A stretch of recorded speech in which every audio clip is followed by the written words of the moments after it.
So ఇప్పుడే మనం చూసుకున్నట్లయితే ఇందిరమ్మ ఇళ్ళ దరఖాస్తులో వడపోత ఆర్టిఫిషియల్ ఇంటెలిజెన్స్ విభాగం అంటే వినియోగిస్తున్నారన్నమాట.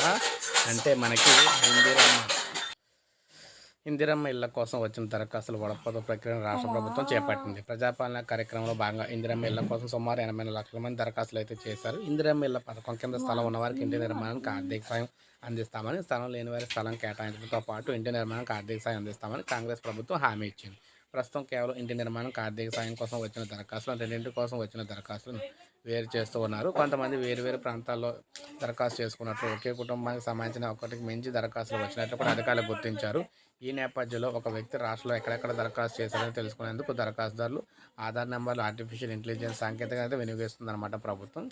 అయితే ముఖ్యంగా చూసుకున్నట్లయితే ఆ తర్వాత దరఖాస్తుదారులను సంప్రదించి వారు కోరుకున్న చోట ఆమోదం తెలిపి మిగిలిన దరఖాస్తులను అయితే తిరస్కరించాలని భావిస్తున్నారు. సో ఈ విధంగా మనం చూసుకున్నట్లయితే ఇందిరమ్మ ఇళ్ళకు సంబంధించి ప్రజెంట్ అప్లై చేసుకున్న వారికి సంబంధించి అన్నీ కరెక్ట్గా ఉన్నాయి లేదని చెప్పేసి చెకింగ్ అయితే జరుగుతుందన్నమాట.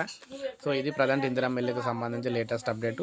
వీటికి సంబంధించి ఏ అప్డేట్ వచ్చినా మీకు వీడియో రూపంలో అందిస్తుంటాను. ఒక లైక్ చేయండి, సబ్స్క్రైబ్ చేసుకోకపోతే మన ఛానల్ సబ్స్క్రైబ్ చేసుకొని ఫాలో అవుతూ ఉండండి.